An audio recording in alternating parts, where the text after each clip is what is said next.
Hey guys, today I'd like to show you how to use Abbey Saturator. Let's listen to what we have for this demo.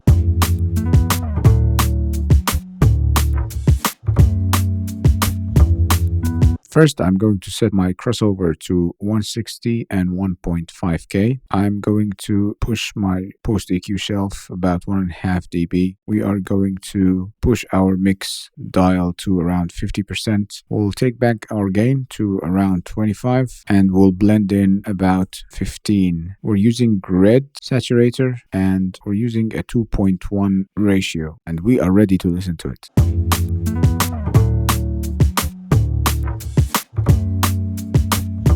Here's again before.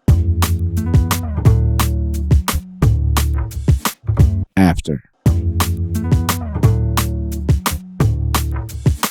Right, and let me know in the comments what you think.